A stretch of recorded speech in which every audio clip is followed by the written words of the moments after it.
Hi viewers, మనం వచ్చేసి 3rd standard వచ్చేసి ఏపీ ఆంధ్రప్రదేశ్ గవర్నమెంట్ తెలుగు అనేటువంటిది లెసన్ చూస్తూ ఉన్నాము. ఇక్కడ వచ్చేసి పురాణ కథ అనేటువంటిది 8th లెసన్లో వచ్చేటువంటి ఒక చిన్న కథని మనము చూద్దాము. వచ్చేసి దిలీప మహారాజుకు సంతానం లేదు. దిలీప మహారాజుకు వచ్చేసి సంతానం లేదు, పిల్లలు లేరనమాట. ఆయన భార్య సుదీక్షణాదేవి, ఆ భార్య పేరు వచ్చేసి సుదీక్షణాదేవి. మహారాజు పిల్లలు లేరనే తన బాధను గురువు అయినటువంటి వశిష్ఠునికి చెప్పుకున్నాడు అనమాట. వశిష్ఠ మహారాజుకు వచ్చేసి నాకు పిల్లలు లేరు, ఏం చేయాలో అర్థం కావట్లేదు అని చెప్పేసరికి గురువు ఆయనకు నందిని అనేటువంటి ఒక ఆవుని చూపించి దానికి సేవ చేయమన్నాడు.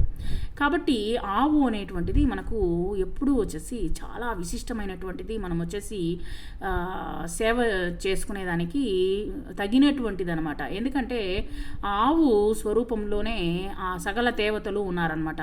అందువల్ల వచ్చేసి ఆవుకు సేవ చేయమని చెప్పారనమాట. మహారాజా దంపతులు నందినిని ఎంతో ప్రేమగా పెంచసాగారు.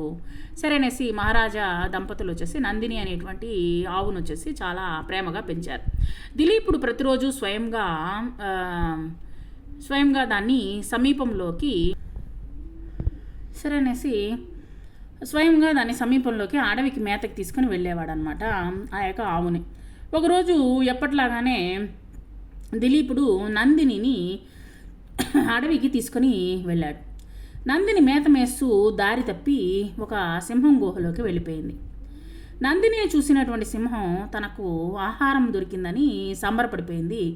దాన్ని తినబోయిందనమాట ఆ యొక్క సింహం. తినబోయేసరికి నందిని అరుపులు విన్నటువంటి దిలీపుడు పరుగున గుహ వద్దకు వచ్చాడు. ఆవును విడిచిపెట్టమని సింహాన్ని కోరాడు. సింహం నవ్వి, ఓ మహారాజా, నేను ఆకులు గడ్డి తిని బతకలేను.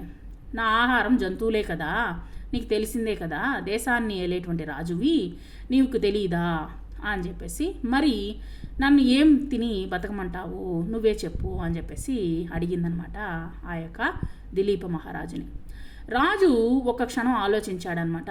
సింహం వైపు చూసి, ఈ గోమాతను కన్నబిడ్డలా చూసుకుంటూ ఉన్నానని మా గురువుగారికి మాటిచ్చాను. దయ ఉంచి గోమాతను విడిచిపెట్టు, దానికి బదులు నన్ను నీ ఆహారంగా స్వీకరించు అని చెప్పేసి ప్రాధేయపడ్డాడనమాట.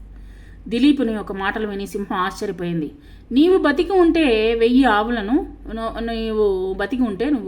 ఆవులను దానం చేయగలవు, నీ ప్రాణాలు వదులుకుంటావా అని ప్రశ్నించింది ఆ యొక్క సింహం అడిగేసరికి, అప్పుడు రాజు వచ్చేసి, ఒక గోమాతను కాపాడలేని, ఒక మృగరాజు ఆకలి తీర్చలేని నేను ఈ దేశాన్ని ఎలా పరిపాలించగలను అని వినయంగా బదులిచ్చాడనమాట.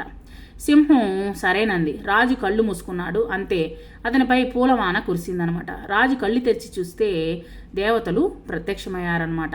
ఓ రాజా, నీ ధర్మనిరతిని పరీక్షించడానికే మేము ఈ సింహాన్ని సృష్టించాము.